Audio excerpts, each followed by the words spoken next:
ते हृदये संवित्तं सिंहमहं भजे। विश्वसर्गविसर्गादि नवलक्षणलक्षितं श्रीकृष्णाख्यं परं धाम जगद्धाम नमामि तत्।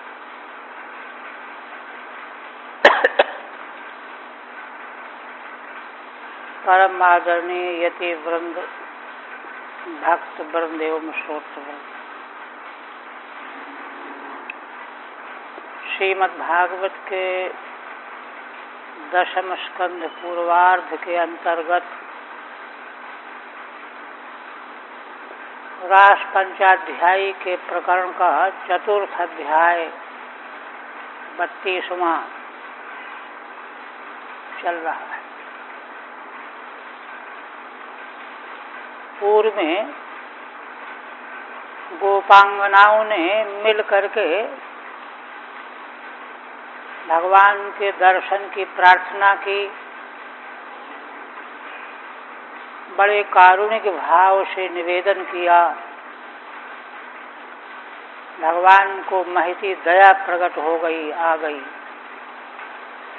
और उन्होंने वहीं प्रकट होकर के उनको दर्शन दे दिया। यहाँ देखिए, साधक की दृष्टि से गोपांगनाओं का दर्शन भगवत संतुष्टि का कारण बन गया। ये नई वासो न तुष्येत मन्ये तद दर्शनम खिलम।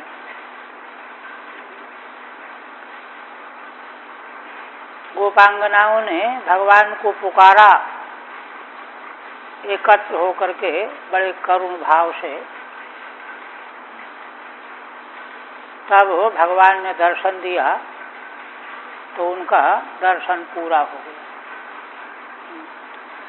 और साथ ही गोपांगनाओं को महान सुख मिला, आत्मतोष भी तो मिला। इसलिए यहाँ दर्शन की पूर्णता दोनों दृष्टियों से।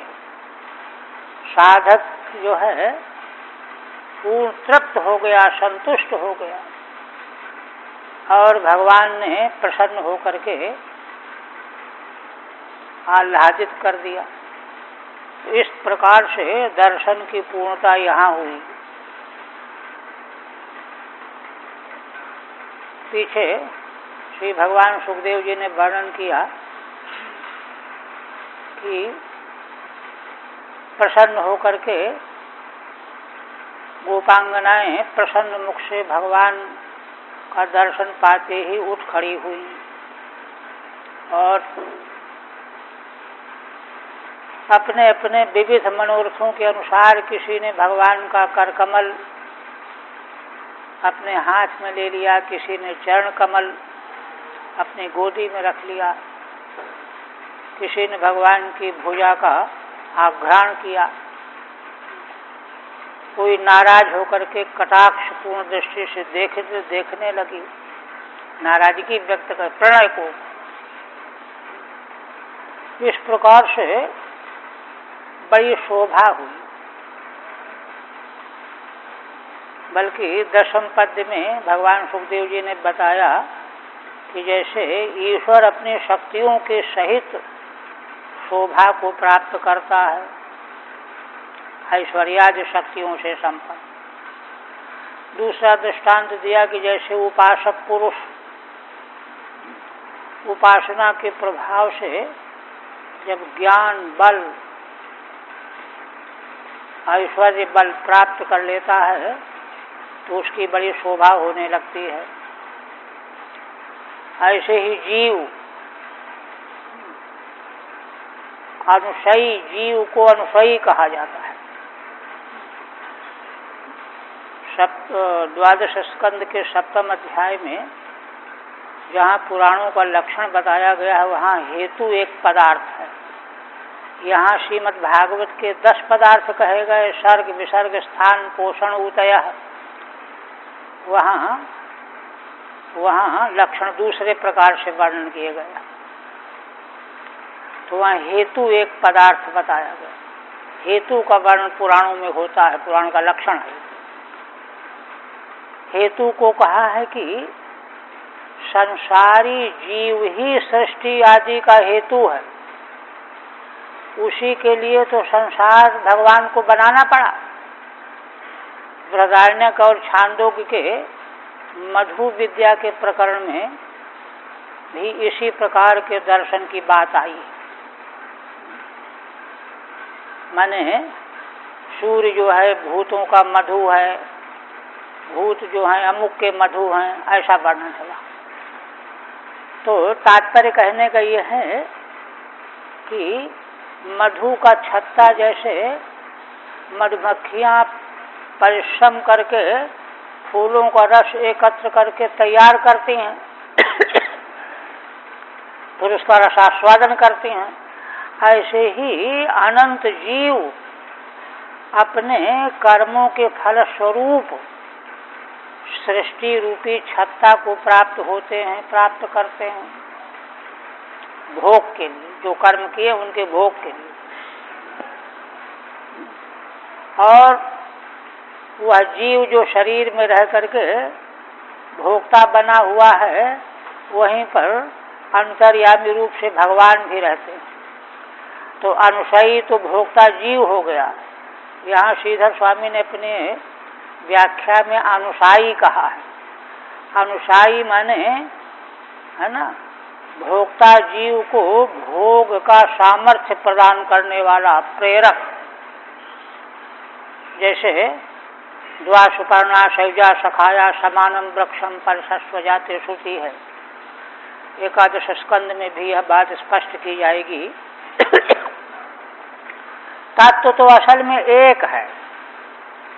वह जब भगवान से अलग होकर के भोक्तृत्व का अनुभव करता है तो जीव बन गया, और भोक्तृत्व को विस्मृत कर दिया तो वो तत्व तो तत्व ही है।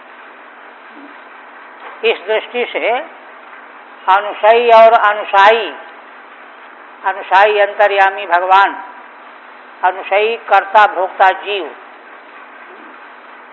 इनकी जैसे शोभा होती है। इनकी शोभा कैसे होगी, है ना? तो इनके लिए सामग्री चाहिए, साधन चाहिए। साधन के बिना भोक्तृत्व कैसे बनेगा? भोक्तृत्व की सिद्धि के लिए साधन चाहिए।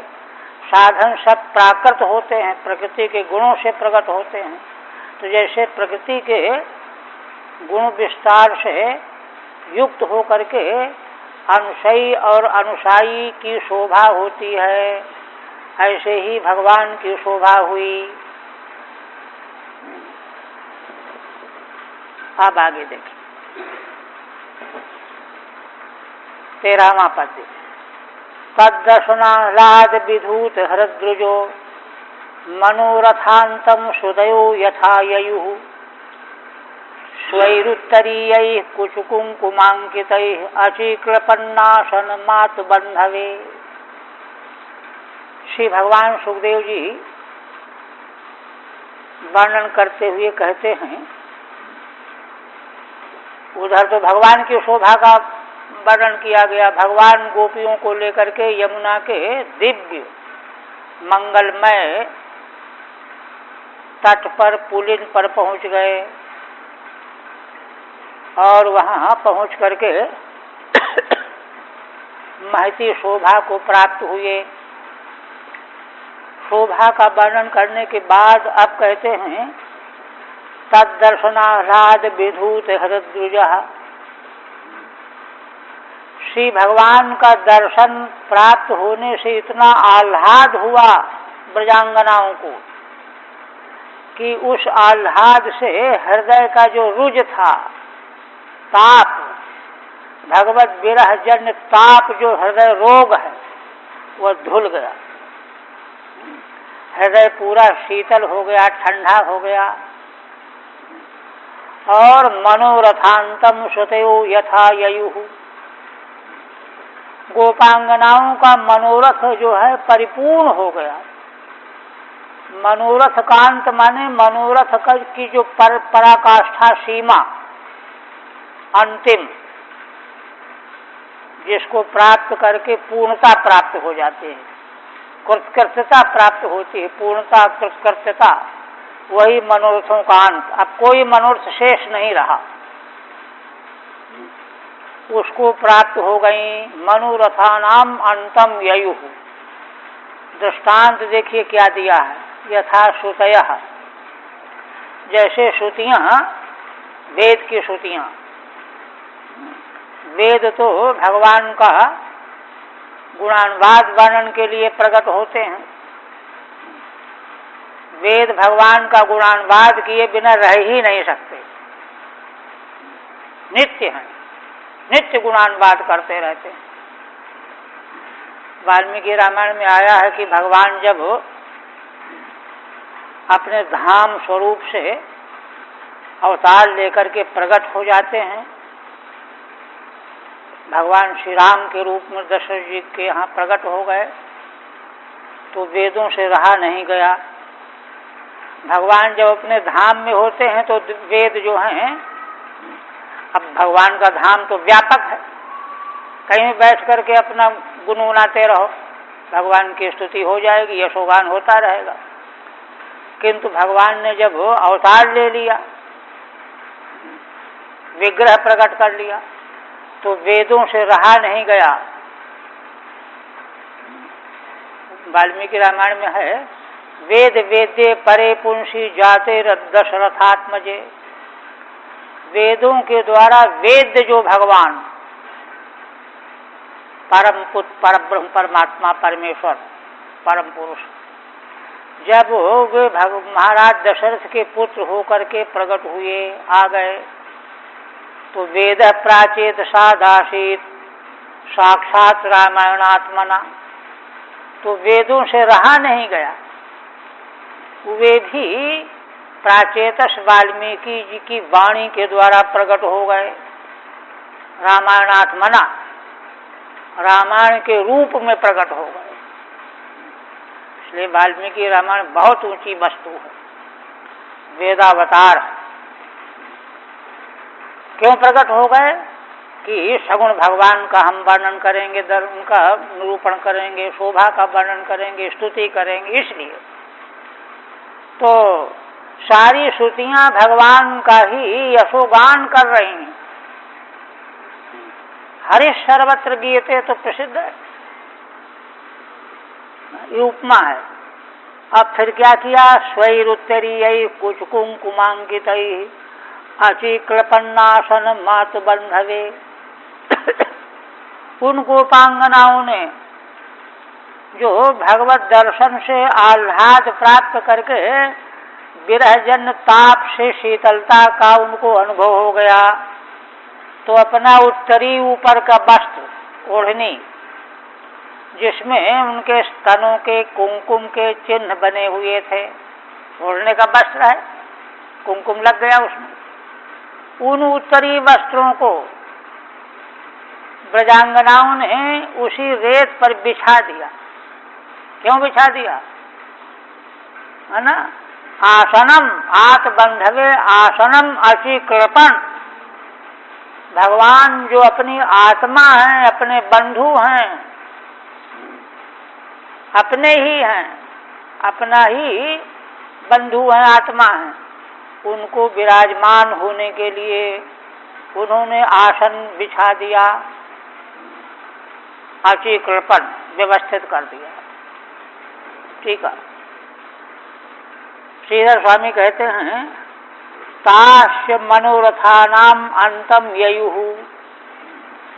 गोपांगनाएं तो अपने सारे मनोरथों से संपन्न हो गईं, सब कुछ मिल गया। देखिए, संसार की कोई वस्तु तो उनको चाहिए नहीं थी, वो तो पहले छोड़ दिया था, त्याग करके आई थी। उनको तो परात्पर भगवान चाहिए थे। वे भगवान जो हैं दर्शन दे करके अंतर्हित हो गए थे, इसलिए व्याकुल हो रही थी। अब जब भगवान ने दर्शन दे दिया तो उनके सारे मनुष्य संपूर्ण हो गए, पूर्ण हो गए, पूर्ण कामा बभूवुः, है ना? मनोरथांतम ययुः माने पूर्ण कामा बभूवुः। उनके सारे काम पूर्ण हो गए। श्रुतयो यथा, जैसे श्रुतियां अयमर्था है, श्रुतियों से उपमा दी गई है।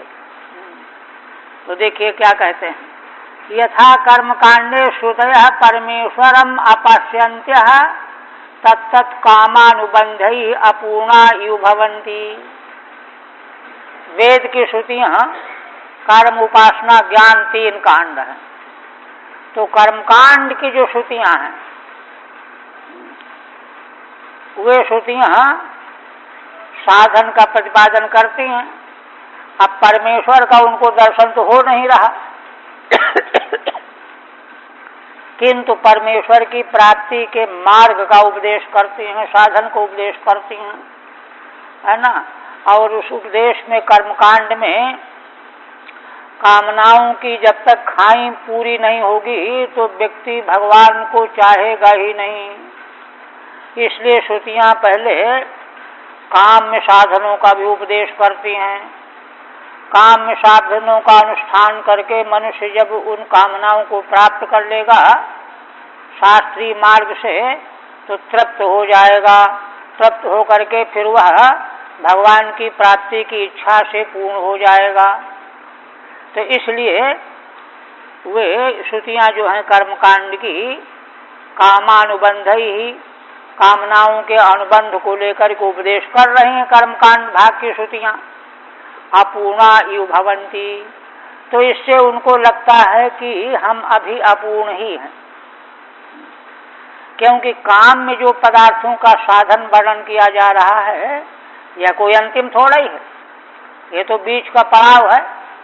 इसलिए वे श्रुतियां अपूर्ण, अपने को अपूर्ण अनुभव कर रही हैं, अपूर्ण जैसी हैं। ये माने अपूर्ण जैसी हैं। ज्ञान कांडे तो परमेश्वरम दृष्ट्वा, इसके बाद जब ज्ञान कांड में पहुंचती हैं श्रुतियां, तो ज्ञान कांड में भगवान का दर्शन प्राप्त हो जाता है श्रुतियों को। ज्ञान कांड की श्रुतियां तो भगवान का दर्शन करके वर्णन करती हैं। वहां जो है टटोल टटोल के वर्णन करना नहीं है, वेद में प्रत्यक्ष है। वैदिक मंत्र जो है प्रत्यक्ष पदार्थ का उल्लेख करते हैं। परमेश्वरम दृष्ट्वा तदाह्लाद पूर्णा, तो भगवान के दर्शन का आह्लाद से भी पूर्ण हो जाती हैं श्रुतियां। कामानुबंधम जहति, काम के अनुबंधन को, प्रकारों को, साधनों का त्याग कर देती हैं। फिर स्वयं कहने लगती हैं कि छोड़ो कर्मों को, हटाओ, अलग हो जाओ, ये कहने लगती हैं वही श्रुतियां। कामानुबंधम जहति तद्वदिति। इसी प्रकार से गोपांगनाएं भी भगवान का दर्शन प्राप्त करके पूर्ण मनोरथ हो गईं। आप्त कामा अपि प्रेमणा तम अभजन नित्या। देखो, कहते अच्छा फिर सब कुछ मिल गया, तब तो फिर आगे कोई साधन ही नहीं होगा। तब कहते नहीं नहीं, आप्त काम हो करके भी अब भगवान का जो भजन चल रहा है प्रेम को लेकर के। पहले जो साधना अवस्था में भजन होता है कि हमको भगवान के प्रति प्रेम पैदा हो जाए, लेकिन जब प्रेम पैदा हो गया तो भगवत भजन का स्वभाव बन गया। आप्त काम हो करके भी प्रेम पूर्वक भगवान का भजन होने लगा। तम अभजन इत्याह स्वैरीति। इसलिए क्या किया कि गोपांगनाओं ने भगवान के विराजमान होने के लिए आसन बनाया। आची कृपण माने रचया मासु, भगवान को बैठने के लिए। आत बंधवे अंतर्यामिने, भगवान आत बंधु अंतर्यामी हैं, हमेशा हम सबके भीतर साथ में रहते ही। उनके विराजमान होने के लिए आसन क्या तैयार किया, अपनी अपनी ओढ़ी उत्तरी वस्त्र को जो है आसन के रूप में स्थापित कर दिया। तत्रोपविष्टो भगवान सईश्वरो योगेश्वरांतर्हृदि कल्पितासन चकाश गोपी परिषद गतोर्चितैलोक्य लक्ष्मीक पदम बपुर्दधत्। फिर आगे कहते हैं, भगवान सुखदेव जी कहते हैं, कई तरह के भाव यहाँ व्यक्त कर रहे हैं। क्या भाव व्यक्त कर रहे हैं? तत्रोपविष्टो भगवान स ईश्वर, वे भगवान परमेश्वर ईश्वर गोपांगनाओं के द्वारा स्थापित किए गए आसन पर भगवान उपविष्ट हो गए, बैठ गए। देखिए कौन से भगवान? योगेश्वरांतर्हृदि कल्पितासन, जिन भगवान को योगेश्वर लोग यम नियम आसन प्राणायाम प्रत्याहार आदि बहिरंग अंतरंग साधनों के द्वारा पहले अपने हृदय को निर्मल बनाते हैं। अब भगवान जो है कूड़े कचरे की जगह में थोड़े बैठा ले जाएंगे, निर्मल बनाते हैं योगेश्वर लोग। केवल योगी नहीं, योगेश्वर शिव सनकादिक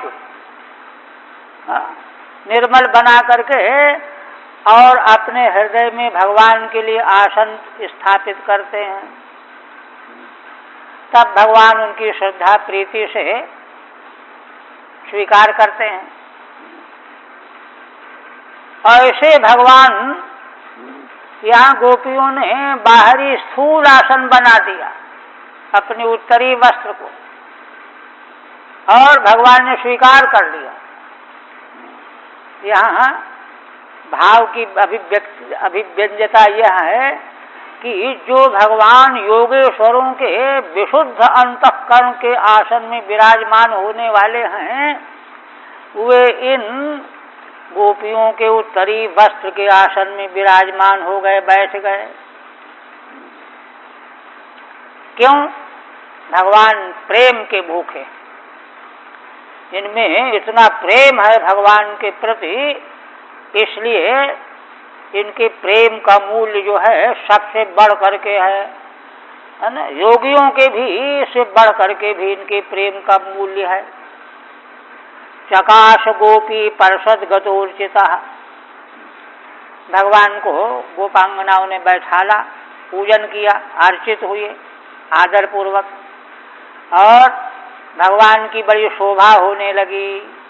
कैसे? त्रैलोक्य लक्ष्मी को पदम बपुर्दधत्, श्री भगवान का जो बपू विग्रह वह तीनों लोकों की जो लक्ष्मी है अधिष्ठात्री भगवती, उनका स्थान तो भगवान का विग्रह ही है।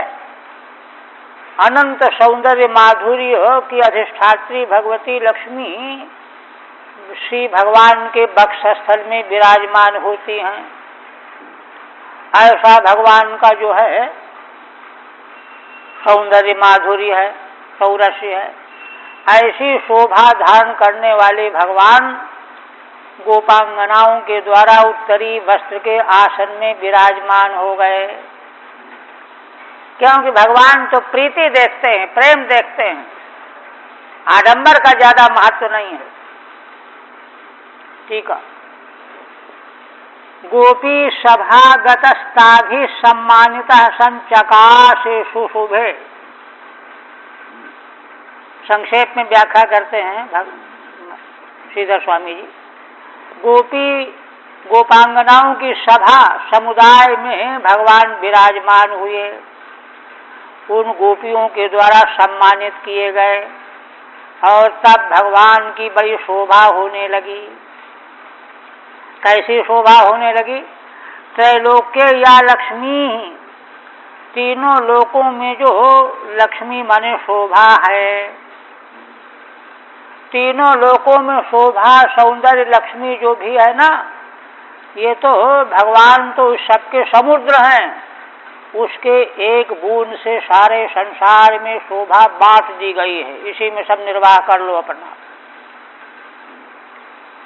तस्या एकमेव पदम स्थानम, तो वह जो तीनों लोकों में शोभा लक्ष्मी का निवास बना रहता है, उस सबके केंद्र उद्गम तो भगवान का विग्रह है, एकमेव परम स्थानम, और कहीं है नहीं, एकमात्र भगवान का वह विग्रह है। बपू माने विग्रह, उसको भगवान है ना दिखाते हुए, दर्शन कराते हुए, प्रकट करते हुए भगवान विराजमान हो गए।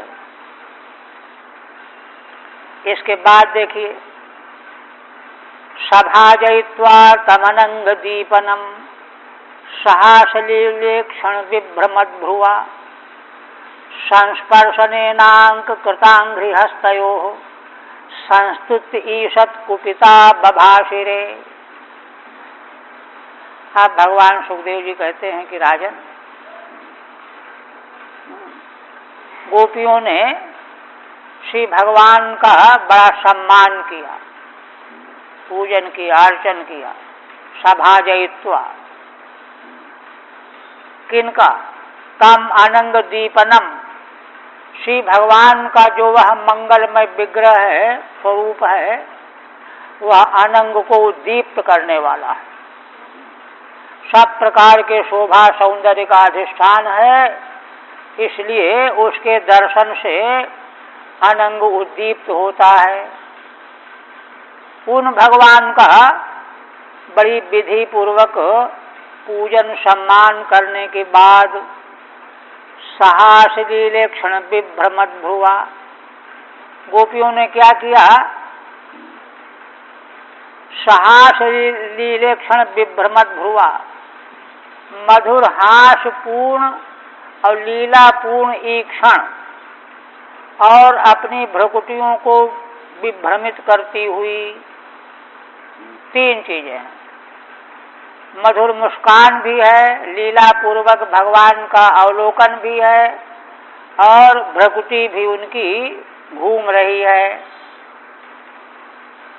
संस्पर्शनेनांक कृतांघ्रिहस्तयोः, और गोपांगनाएं कोई भगवान के हस्त कमल को अपने हाथ में लिए हुए है, कोई भगवान के चरण कमल को अपने कर कमल में लिए हुए है। संस्पर्शनेनांक कृतांघ्रिहस्तयोः, गोपियों ने अपने अपने अंक में, गोदी में भगवान के चरण कमल और हस्त कमल को स्पर्श करते हुए, स्पर्श कर उनको बड़ा सुख मिल रहा है। भगवान के चरण कमल, कर कमल का स्पर्श करके उनको ब्रह्मानंद की प्राप्ति हो रही है, बड़ा सुख मिल रहा है। और तयो संस्तुति, और उनकी स्तुति भी करती जा रही हैं। भगवान का चरण बहुत कोमल है, भगवान का कर कमल तो अतिशय कोमल है, बहुत कोमल है, अरे इतना कोमल है। इस प्रकार से भगवान के कर कमल और चरण कमल की स्तुति भी करती जा रही। भगवान की स्तुति पूजा तो अलग हुई, अब जब उनके चरण और कर कमल का स्पर्श कर रही हैं तो उनकी भी स्तुति कर रही हैं।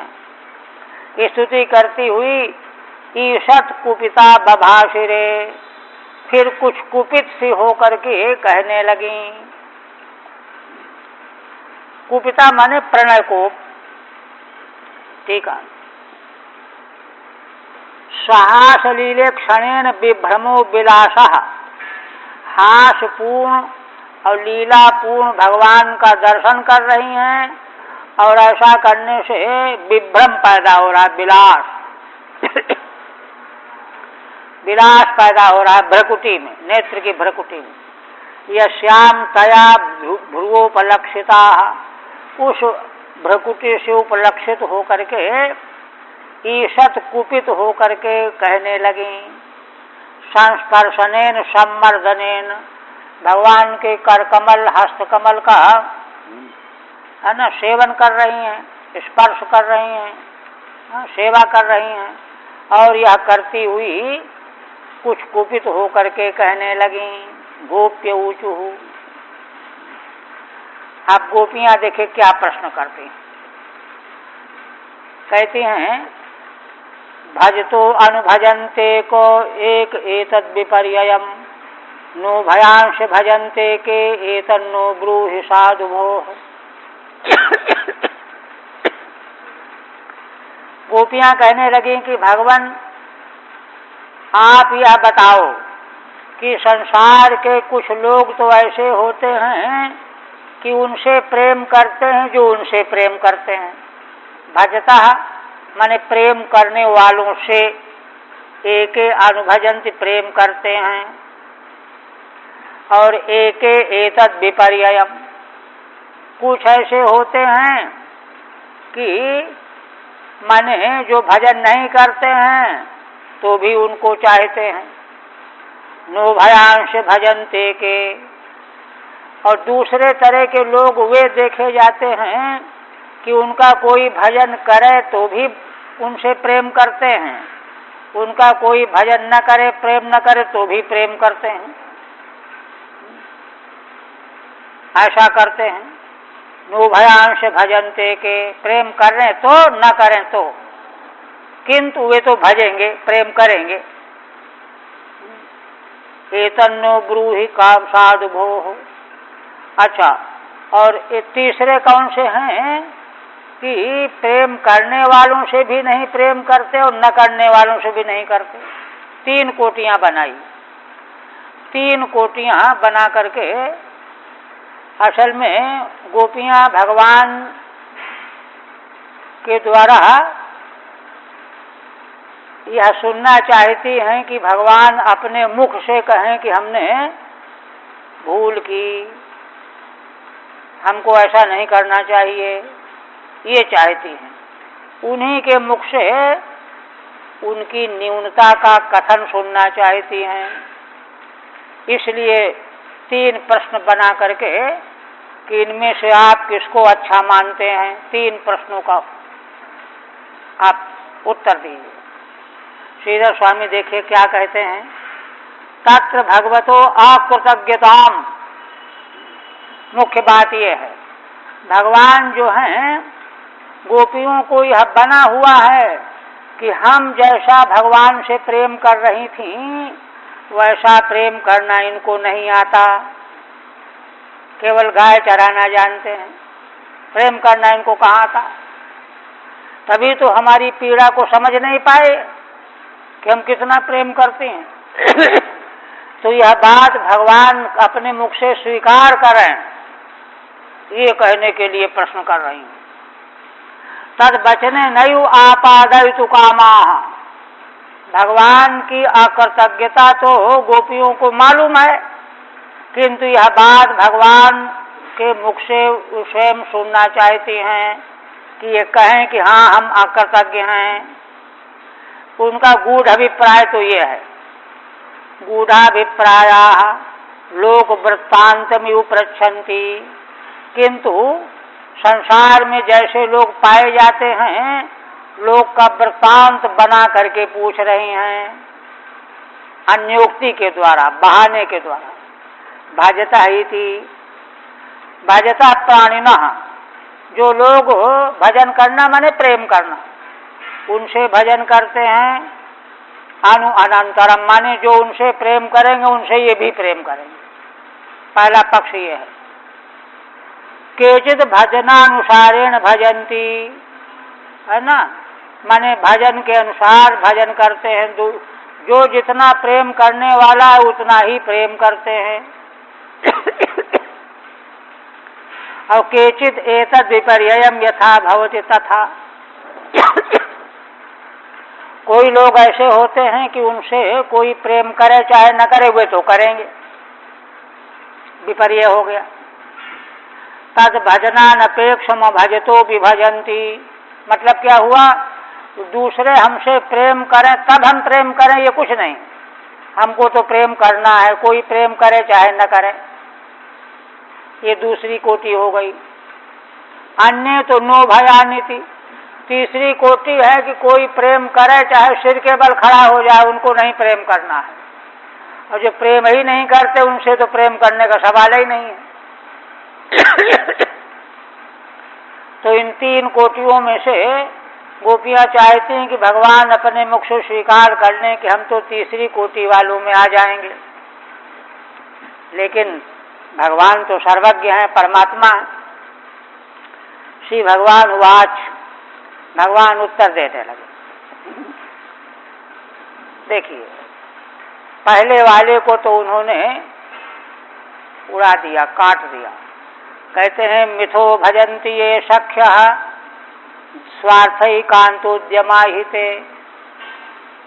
हे सखियों, गोपियों को भगवान कहते हैं सखियों, जो लोग उनसे प्रेम करते हैं, जो उनसे प्रेम करते हैं, माने दोनों एक दूसरे से प्रेम इसलिए करते हैं कि दूसरा भी उससे प्रेम करता है। ये ऐसे लोग तो स्वार्थ को लेकर के उद्यम करने वाले होते हैं, उनका तो स्वार्थ है। हमको मानोगे तो हम तुमको मानेंगे।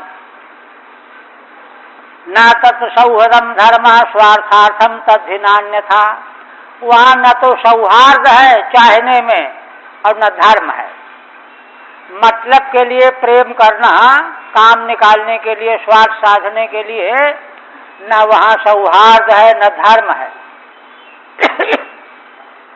तद्धि नान्यथा, वहां कोई बात नहीं।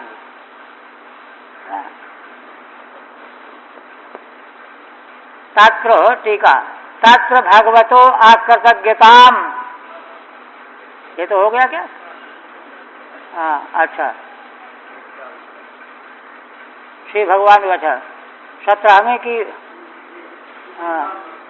हाँ इसकी टीका चलनी है। अब कहते हैं विदिताभिप्राय उत्तरमा। भगवान गोपियों के अभिप्राय को जान गए और उत्तर देने लगे। कहते हैं देखो पहले प्रश्न का उत्तर।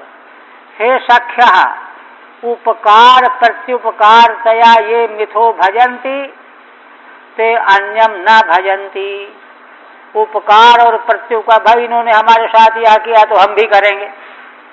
उपकार प्रत्युपकार, ये जो इस दृष्टि से जो एक दूसरे को चाहते हैं, प्रेम करते हैं, ते अन्यम न भजन्ति, तो वे किसी और को नहीं भजते, किंतु आत्मान में वो तो अपना ही भजन करते हैं कि उनका मतलब निकला है, इसलिए अपने मतलब के लिए उनका चाहना हो गया। कुतः ही यस्मात् स्वार्थ एव एकांता उद्यमो ये शांते। ऐसे लोगों का अपना स्वार्थ ही एकांतिक उद्यम है। काम बनाना चाहिए, काम बनाने के लिए प्रेम दिखाने लगो। संसार जो है इसी तरह चल रहा है। तत्र च न सौहृदम अतो न सुखम। इसलिए सौहृद नहीं है, शुद्ध हृदय नहीं है वहां, वो तो मतलब का व्यवहार है। इसलिए सुख भी नहीं है, केवल काम निकालना है। न च धर्मो दृष्टोद्देशात् गोमयिष्यादि भजन वदित्यर्थ। और धर्म भी नहीं है। क्यों? जैसे गऊ की सेवा हम इसलिए करते हैं कि गऊ हमको दूध देगी। यहाँ धर्म थोड़ा ही है। धर्म तो तब हो जब दुग्ध से निरपेक्ष होकर के सेवा की जाए। ये तो वैसे ही प्रेम हो गया, मतलब के लिए हो गया। दृष्टोद्देशाद गो महिष्यादि भजन वदित्यर्थ। गौ और महिषी आदि का जो सेवन है वह तो मतलब के लिए, वहां धर्म नहीं है। इत्यर्थ। दूसरे प्रश्न का उत्तर। भजन्ते भजतो ये वै करुणा पितरो यथा धर्मो निरपवादोत्रो सौहृदम च सुमध्यमा। दूसरे प्रश्न का उत्तर है। कहते हैं कि दूसरे प्रेम नहीं भी करते हैं तो भी जो दूसरों से प्रेम करने वाले हैं, ऐसे लोग कौन हैं? एक तो कारुणिक माता पिता। माता पिता अपने पुत्र से प्रेम इसलिए करते हैं कि जो है वह प्रेम करे चाहे न करे। आगे चल करके यद्यपि कोई गणित लगाए रहते हैं कि आगे चल करके हमारा सेवा करेगा, किंतु ये मुख्य बात नहीं रहती। आशा लगाए रखते हैं भले, है ना, करुणा के द्वारा उनकी सेवा करते हैं, प्रेम करते हैं, जैसे माता पिता लोग। इसी तरह से देखिए, धर्मो निरपवादोत्रो सौहृदम च सुमध्यमा। कहते हैं इस प्रकार से दूसरे से कोई आशा न रख करके, दूसरे के प्रेम की अपेक्षा न करके जो प्रेम करते हैं उसमें धर्म है, इसमें कोई अपवाद नहीं है, निरपवाद रूप से धर्म है। और सौहृदम च सुमध्यमा, सौहृद का मतलब यह है कि जो माता पिता नहीं भी हैं किंतु चाहे कोई भी प्राणी हो हम सेवा करेंगे तो सौहार्द है। कोई अपेक्षा नहीं है, जीव मात्र की सेवा करने में जो लगे हुए हैं तो वहां पर भी धर्म है, निरपवाद रूप से धर्म है। ये दूसरा है। सुमध्यमा, आप देखिए 17वां कहाँ से है, 18वां है ना, ये 18वें की टीका कहाँ है? अच्छा हाँ, ये तो अभजतो भजन्त ते दुविधा। अच्छा ये है, जो बिना प्रेम करने वालों से भी प्रेम करते वो दो तरह की। करुणा स्निग्धाश्च, करुणा करने वाले माता पिता एक, और स्नेह करने वाले पशु पक्षी से भी लोग स्नेह प्रेम करते हैं, कोई भी मनुष्य हो दुखी से प्रेम करते हैं, स्नेह करते हैं, दो तरह के लोग हो गए, है ना। तत्र तु यथा क्रमम धर्म कामौ भवतः इत्याह, तो इसलिए इस प्रकार से जो प्रेम करना है इसमें धर्म भी है और काम माने तृप्ति भी है, धर्म भी है और तृप्ति भी है। माता पिता का धर्म कर्तव्य भी है और तृप्ति भी है, आनंद भी है, सुख भी है।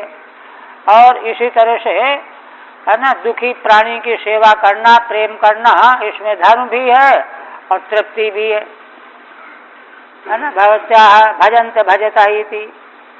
अब तीसरा प्रश्न, भजतोपि न वै केचित् भजन्ते भजतः कुतः आत्मा रामा ह्याप्त कामा अकृतज्ञा गुरुद्रुहः।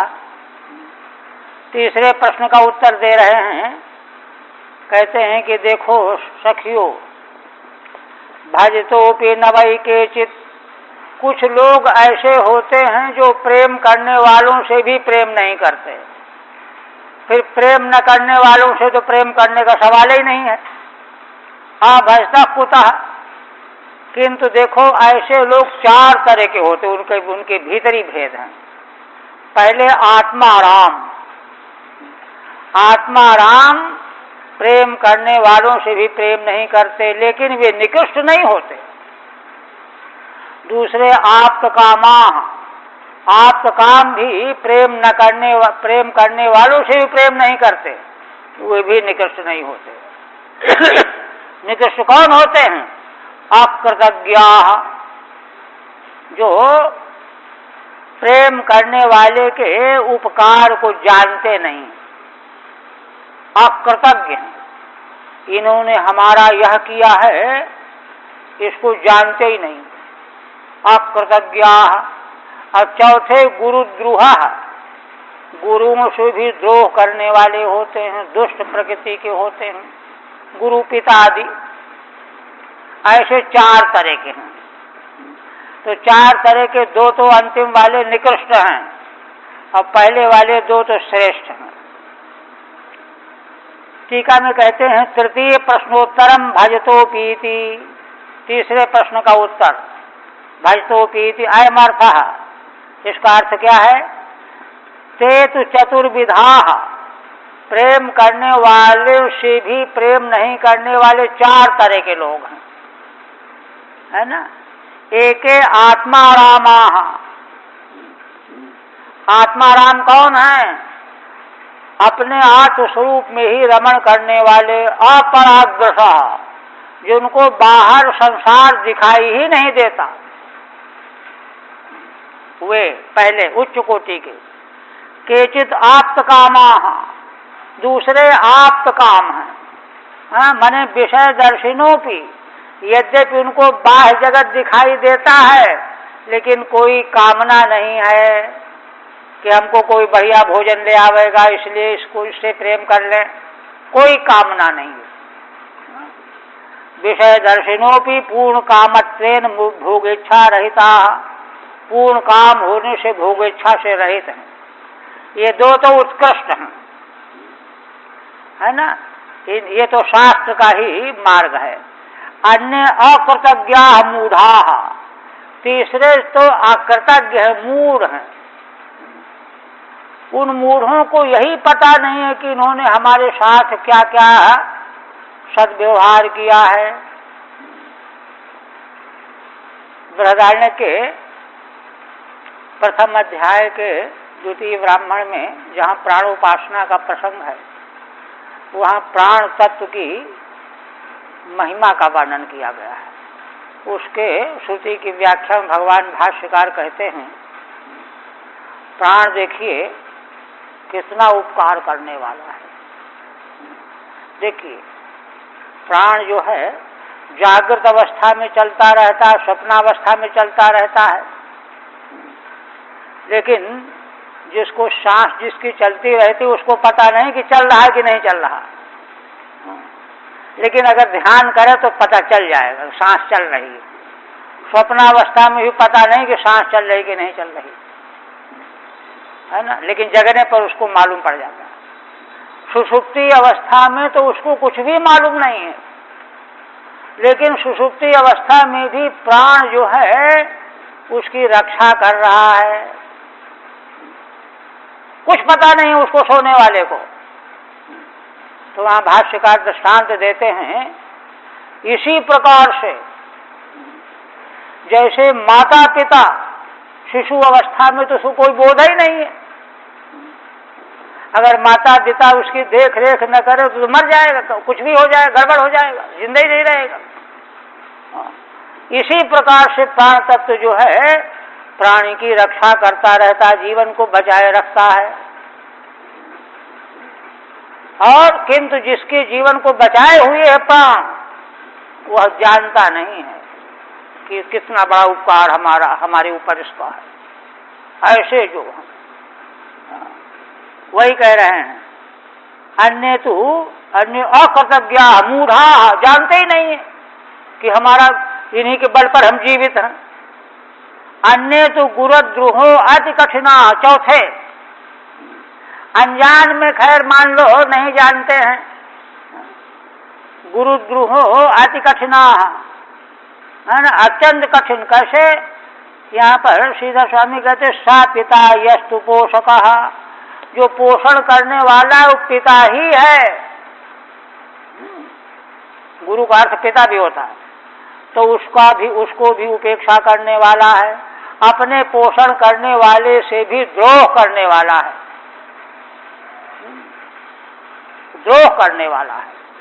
इत न्यायाद उपकर्ता गुरुतुल्य तस्मै द्रोहयंती तथा ते, उससे भी द्रोह करता है। ऐसे लोग हैं गुरुद्रोह। तीसरे वाली स्थिति में तो अनजान में देखिए इसीलिए तो शास्त्र बताता है कि देखो जीव मात्र देवताओं के द्वारा उपकृत हो रहा है, इसलिए देवताओं के ऋण से उऋण होने के लिए ये करो, ऋषियों के ऋण से उऋण होने के लिए ये करो, पितृ से उऋण होने के लिए ये करो। तीनों ऋणों को बता रहा है। जीव क्या जाना, देवताओं से, ऋषियों से और पितरों से हम ऋणी हैं, इनका उपकार हमारे ऊपर क्या जानता है मनुष्य? ये तो वेद बताता है। तो वेद बताने को, वेद की बताई हुई बात को नहीं मानना तो अपराध है, पाप है, अधर्म है। किंतु चौथे जो अत्यंत निकृष्ट हैं, मालूम है कि इन्होंने हमारी रक्षा की, हमारा प्राण बचाया है, हमारा पोषण किया है, लेकिन फिर भी उनको ताक पर रखे हुए, ये हैं चौथे कोटि के महानिकृष्ट। गुरुतुल्य तस्मै द्रोहयंती तथा ते। तो पहली दूसरी कोटि तो उत्कृष्ट है, तीसरी कोटि में भी जानबूझ करके मूर्खता करने पर पाप है, दोष है, और चौथी कोटि तो शुद्ध पाप ही है, और है क्या। किंतु भगवान देखिए क्या कहते हैं। आप भगवान अपने बारे में कहते हैं, देखिए यद्यपि गोपांगनाओं ने बहाने से प्रश्न किया था, किंतु भगवान उत्तर जानना चाहती हूँ। ना हम तो सख्यो भजतो जंतून भजाम्यमीषा मनुवृत्ति वृत्तये। देखो, भगवान अपने लिए कहते हैं कि तीनों प्रश्नों के उत्तर में मैं किसी में नहीं हूँ। तीसरे प्रश्न में जो 4 भाग किए गए, चारों में से भगवान अब नहीं है। यही समझना है बात रहस्य की। ना हम तो सख्यो भजतो जंतून, पहले दूसरे का तो प्रश्न ही नहीं है। प्रश्न का मैं भी, जो मुझसे प्रेम करने वाले हैं, मैं भी उनसे प्रेम नहीं करता हूँ, है ना। अहम अपि न तान जंतून भजामि, किंतु देखो, है ना, इसलिए मैं प्रेम नहीं करता हूँ, उसका कारण यह नहीं है कि मैं गुरुद्रोही हूँ या मूढ़ हूँ। जो कारण बताए गए वो बात नहीं है, कारण दूसरा है। अनुवृत्ति व्रत है, किस लिए? जिससे कि उनके मन में मेरे प्रति प्रेम की वृद्धि हो, प्रेम का प्रवाह और वृद्धि को प्राप्त हो। यथा धनो दुर्लभ धने विनष्टे तच्चिंतयन्यन्निभृतो न वेद। जैसे कोई व्यक्ति निर्धन हो और उसको कहीं से धन मिल गया, लेकिन मिल तो गया और फिर नष्ट हो गया, लब्ध धने और फिर विनष्ट, तो बड़ा घबरा जाता है, चिंतित हो जाता है। अब वह सब कुछ काम करते हुए पैसे धन की याद उसकी बनी रहती है ना। तच्चिंतयन्यन्निभृतो न वेदो, और किसी और उसका ध्यान जाते ही नहीं, हाय हमारा पैसा हो गया, हाय ये हो गया, हाय ये हो गया। इस प्रकार की अनुवृत्ति के लिए मैं प्रेम करने वालों को जानते हुए भी प्रेम नहीं करता हूँ। ये भगवान का अपना है। ठीक है। अत्र चरम कोटिगत मात्मानम मत्वा, है ना, माने गोपियों जो है एक दूसरे की ओर देखने लगी कि देखो अब क्या उत्तर देंगे अपने में। अपने को चरम कोटि वाला अपने को बताना पड़ेगा इनको, गुरुद्रोही हैं। मत्वा अक्ष संकोचई परस्परम गूढ़ स्मित मुखी, तो नेत्रों से इशारा करके कि देखें हम क्या उत्तर देते हैं, पकड़ में आ गए।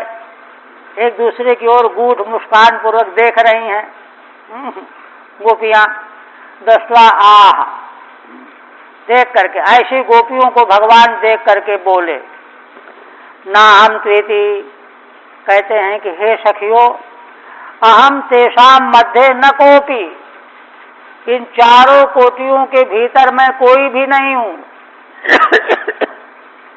किंतु परम कारुणिका परम सुहृद, क्यों? मैं तो परम कारुणिक और परम सुहृद हूँ।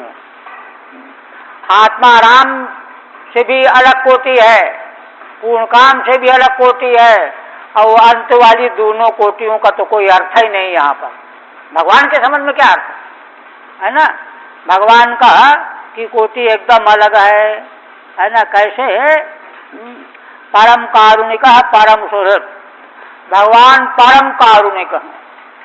परम कारुणिक होने के कारण भगवान प्रेम करने वालों को जानते हुए भी प्रेम नहीं करते, प्रेम करते हुए दिखते नहीं हैं। और परम सुहृद भी हैं, परम सुहृद भी हैं, हितैषी हैं। सुहृद माने हितैषी हैं। कथम, कैसे? तो कहते हैं अमीषाम भजताम अनुवृत्ति वृत्तये, ये जो मुझसे प्रेम करने वाले हैं उनकी प्रेम की अनुवृत्ति के लिए मैं ऐसा करता हूँ। निरंतर ध्यान प्रवृत्त्यर्थम, निरंतर ध्यान मेरी ओर लगा रहे, है ना। तान न भजामी, इसलिए मैं उनको दिखाने के लिए उनसे प्रेम नहीं करता हूँ। एतत् सदृष्टान्त माह, दृष्टांत दे करके भगवान कहते हैं तस्य धनस्यैव चिंतया निवृता पूर्ण, धन मिल करके नष्ट हो गया तो धन की चिंता में ही वह डूबा रहेगा और कोई बात नहीं सोचेगा, है ना। व्याप्त इति यावत, माने उसका चित्त धन में ही व्याप्त रह जाएगा। इसी तरह है ना जैसे मिला हुआ धन नष्ट हो जाने पर निर्धन व्यक्ति उसी धन की चिंता में लगा रहता है, भूख प्यास भी स्मरण नहीं करता है। ऐसे ही मेरा प्रेम करने वाला प्रेमी जब मैं उसके सामने प्रेम करता हुआ नहीं दिखाई देता हूँ तो वह और अधिक से अधिक मेरे प्रति प्रेम करने लग जाता है, और इसीलिए मैं उसको प्रेम करता हुआ नहीं दिखाई देता हूँ। ये उत्तर है भगवान का। और देखिए नारद जी को भगवान ने दर्शन दिया, उन्होंने स्वयं वर्णन किया है। एक बार दर्शन दिया और फिर भगवान छिप गए। नारद जी बड़े व्याकुल हुए, बड़े कोशिश करने लगे ध्यान में। तब भगवान ने कहा आकाशवाणी में कि देखो है ना, अब तुमको इस शरीर से मेरा दर्शन नहीं मिलेगा। अभी जो मैंने दर्शन तुमको दे दिया है तो मेरे प्रति प्रेम की जागृति के लिए अब तुम्हारा मन मेरे प्रेम में निरंतर लगा रहा करेगा, क्योंकि स्वाद मिल गया भगवान के दर्शन का। इसलिए भगवान ने सीधे कहा कि अब इस शरीर से तुमको मेरा दर्शन नहीं होगा। इसलिए भगवान तो परम कारुणिक और परम सुहृद होकर के ऐसा करते हैं। हमारे महाराज जी कहा करते थे वाराणसी में कि भगवान तो असल में जीवों को जो जो फल भोग प्राप्त करने पड़ते हैं उनमें भी भगवान की करुणा सम्मिलित रहती है, क्योंकि भगवान ऐसा इसलिए करते हैं, दुख दे देते हैं जिससे कि दिमाग ठिकाने आ जाए। कुंती माता ने तो भगवान से विपत्ति मांगी ना, इसलिए भगवान का सब कुछ दिया हुआ कल्याण के लिए होता है। इसलिए गोपियों की यह भूल है, नासमझी है कि वे भगवान को समझ तो पाई नहीं, और जीव जो है कहाँ तक समझेगा आखिर। तो इसलिए यह भूल, यही तो इस अध्याय का रहस्य बताया जा रहा है। अब भगवान आगे कहने जा रहे हैं। गोपियों के मन में अब तक यही था कि जितना प्रेम हम करती हैं ये प्रेम करते नहीं हैं, इनको प्रेम करना आता ही नहीं है, केवल गाय चराना जानते हैं, ये समझ रही थी। आज भगवान उनकी आंखें खोल रहे हैं। क्या कहते हैं? कहते हैं कि देखो, एवं मदर्थोज्जित लोक वेद स्वानाभिवो मयि अनुवृत्तये बलाः मया परोक्षम भजता तिरोहितम मासूयितुम मार्हत तत्प्रियम प्रिया। भगवान कहते हैं कि देखो सखियों, मैं जानता हूं तुम लोगों ने मुझसे बड़ा गहन प्रेम किया है, पवित्र प्रेम किया है। क्यों? मदर्थोज्जित लोक वेदो, मेरे लिए तुमने लोक छोड़ा, वेद छोड़ा, अपने सगे संबंधियों को छोड़ा।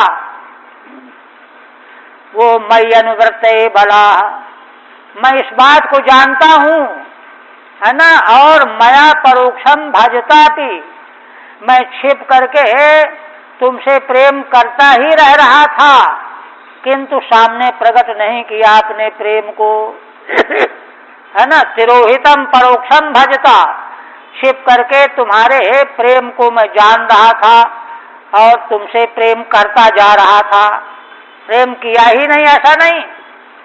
मासूयितुम मार्हत तत्प्रियम प्रिया।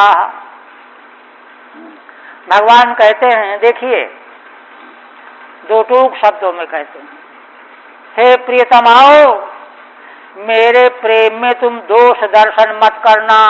असूया किसे कहते हैं? गुणेषु दोषाविष्करणम, गुणों में देश देखना। भगवान तो जीव जितना प्रेम करता है भगवान से, उसके अनंत गुना भगवान प्रेम जीव से करते हैं। जीव उतना प्रेम कभी कर ही नहीं सकता, यह बात जीव को मालूम नहीं है। भगवान वही बात कह रहे हैं कि तुमको मालूम क्या है, इसलिए तुम मेरे प्रेम में दोष दर्शन मत करना। मासूयितुम मार्हत तत्प्रियम प्रिया, तो मैं तुम्हारा प्रिय हूँ, प्रियतम हूँ। तुम हमारी प्रियतमाएं हो, प्रिया हो, तुम मुझमें मेरे प्रेम में दोष दृष्टि मत निकालना। मूल कर देते, टीका फिर कल करेंगे। यह कह करके एक वाक्य में भगवान का अभिप्राय गोपियों की बुद्धि में आ गया कि भगवान भीतर भीतर छिपे छिपे प्रेम कर ही रहे थे हम लोगों से। और सच तो असल में ये है, सारे शास्त्र गवाही हैं इस संबंध में, कि भगवान जैसा जीव से प्रेम करते हैं वैसा जीव जो है करोड़ों जन्मों में भी नहीं कर सकता, है ना। उसको, उसके प्रेम को तो भगवान इसी से बहुत मान लेते हैं कि वह सारा निश्चल छल कपट छोड़ करके जितना उसमें सामर्थ्य है पूरी शक्ति लगा करके भगवान से प्रेम करने वाला बन जाए। भगवान के बराबर प्रेम वो क्या कर पाएगा, वो तो कभी कर ही नहीं पाएगा। लेकिन जितना उसमें सामर्थ्य है, जितनी शक्ति है, उसमें कंजूसी किए बिना सारा का सारा भगवान के पर समर्पित कर जाए, इसी से भगवान प्रसन्न हो जाते हैं। फिर देखिए क्या कहते हैं, कहते हैं गहरे गोपियों न पा रहे हम निर्वध्य संयुजाम।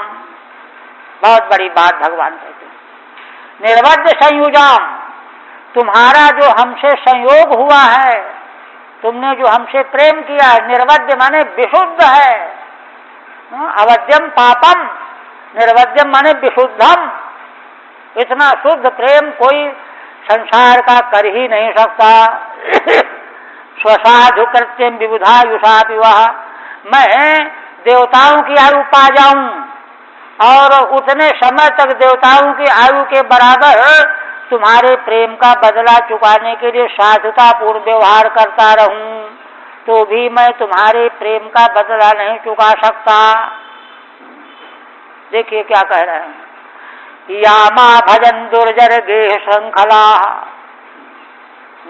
क्यों, कैसे, कहते हैं जिन तुम लोगों ने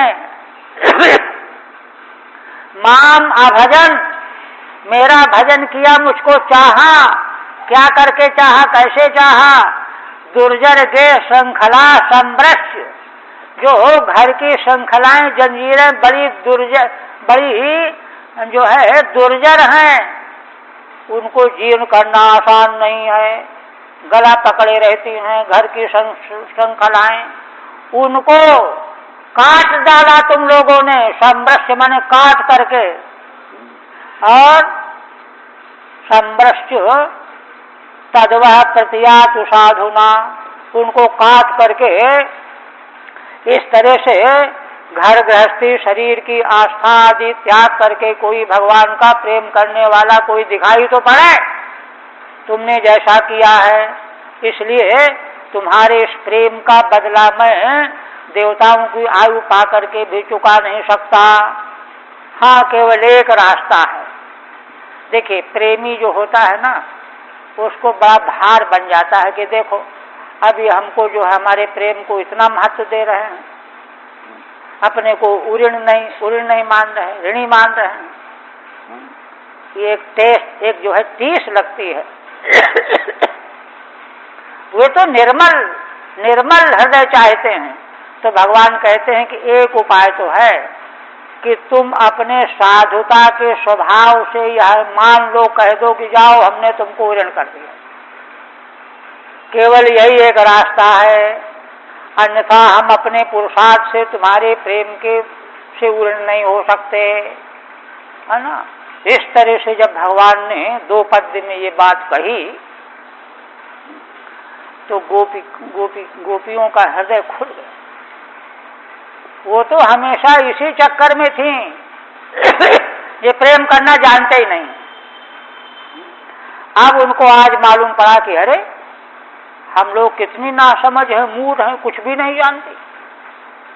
ये उद्गार भगवान, परमात्मा उपास्य पर भगवान के उद्गार हैं। भक्त जो है पिघल करके पानी हो गया। अब जब पिघल करके पानी हो गया, सारी शिकवा शिकायत मिट गई, तब इसके बाद जो है रास का आरंभ होगा, रास का आनंद तभी आवेगा भी। अगर कोई भी बात हृदय में बनी हुई है तो रास लीला संभव ही नहीं है। इसलिए 4 अध्याय जो हैं ये उपक्रम रूप है एक तरह से। अब अंतिम अध्याय जो है इसकी टीका भी, 2 पद्यों की टीका भी कल चलाएंगे।